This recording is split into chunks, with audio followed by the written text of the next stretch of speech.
Hello বন্ধুরা, welcome back to my channel Rumela and you. আরেকটা নতুন ব্লগ নিয়ে তোমাদের কাছে চলে এসেছি। ব্লগটা নতুন, বাট ভিডিও শ্যুটটা কিন্তু হয়েছিল অনেক দিন আগে। এটা অনেক দিন আগেকার একটা ভিডিও।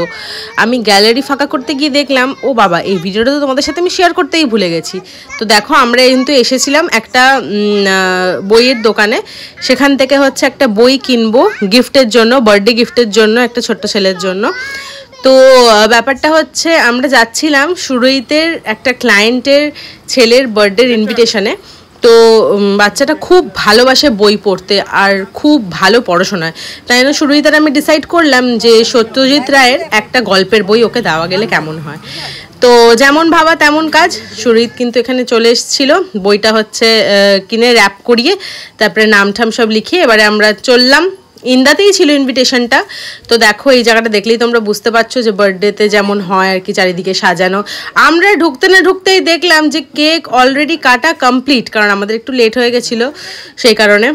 আর ম্যাওকে এখানে দেখতে পাচ্ছ, একটা লোকের সাথে, উনি আমাকে বলছিল যে আপনার মেয়ের সাথে কিন্তু আমি ফটোটা তুলে নিলাম, আপনার ভিডিও আমি দেখি, তো আমার ভীষণ ভালো লাগে আপনার ভিডিও দেখতে। তো কোনো একটা বার্থডে ইনভিটেশনে গিয়ে যদি হচ্ছে ফ্যান বেস পাওয়া যায় ছোটোখাটো একটা, আমার মতন খুদে ইউটিউবারদের জন্য, তাদের জন্য কিন্তু বিশাল এটা মানে ভালো লাগার বিষয়।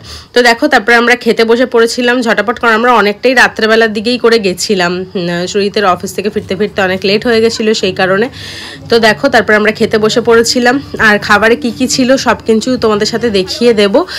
আর দেখো, ফার্স্টেই কিন্তু দিয়ে দিল একটা মিনারেল ওয়াটারের বটল। তারপরে দেখো, ম্যাও কিন্তু বলছিল আমি নিজের হাতে খাবো, নিজের হাতে খাবো। তো দেখো, ফার্স্টেই কিন্তু দিয়ে দিল ফ্রাইড রাইস। বাট ম্যাও না এই ফ্রাইড রাইসটা দেখে একটু নাকটা কুচকে ছিল, কারণ ওর ভাত বেশি পছন্দ। মানে রাইসের তৈরি কোনো আইটেমের থেকে ওর প্লেন সাদা ভাতটা বেশি ভালোবাসেও। কিন্তু আর কি করা যাবে, এখানে তো এটাই খেতে হবে। ফ্রাইড রাইসের সাথে কিন্তু দিয়ে দিয়েছিল ফুলকপি আর পনির, গাজর ঠাজর দিয়ে একটা মিক্সড ভেজ মতন।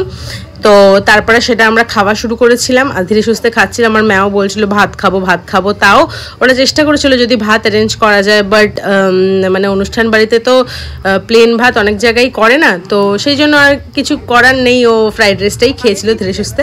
তারপরে দেখো, এখানে কিন্তু আমাদেরকে দিয়ে দেওয়া হচ্ছিল চিকেনটা কিন্তু ভীষণ টেস্টি ছিল, পনিরগুলোও ভীষণ সফট ছিল। আর চিকেনের ম্যাওয়ের জন্য আলাদা করে হচ্ছে লেগ পিস দেওয়া হয়েছিল, কারণ ম্যাও তো লেগ পিস খেতে ভীষণ ভালোবাসে।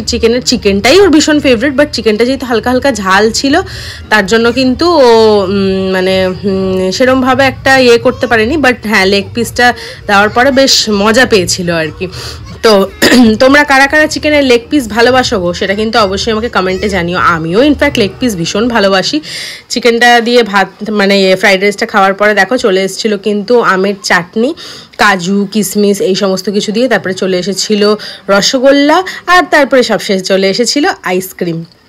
খাওয়া দাওয়া সব মিটলাম, আর তারপরে হচ্ছে নিচের দিকে গেলাম। ও আচ্ছা হ্যাঁ, পাঁপড় ঠাপড়ও ছিল, কিন্তু পাঁপড়টা তো আমি খাই না, তোমরা সবাই জানো। আমি হচ্ছে যখনই কোনো ইনভিটেশনে যাই, কোথাও যাই, পাঁপড়টা আমি অলওয়েজ স্কিপ করি, আমার ভালো লাগে না পাঁপড় খেতে। তোমরা কারা কারা পাঁপড় ভালোবাসো সেটা আমাকে কমেন্টে কিন্তু জানিও। আর তারপরে দেখো, যেই দিদির বাড়িতে গেছিলাম, মানে সুরিদের ক্লায়েন্টের বাড়িতে, সেখানে কিন্তু তারপরে আমরা ওদের বাড়ির ভিতরটাতে হচ্ছে গিয়ে একটু বসবো, তাই জন্য যাচ্ছিলাম। বাট তারপরে আর আমার ভিডিও মানটা কমপ্লিট আর করা হয়নি তোমাদের সাথে। তো আমার এই আধখাচড়া ভিডিওটা তোমাদের কেমন লাগলো অবশ্যই কিন্তু ওকে কমেন্টে জানিও। চ্যানেলটাকে পারলে সাবস্ক্রাইব করো। চলো টাটা।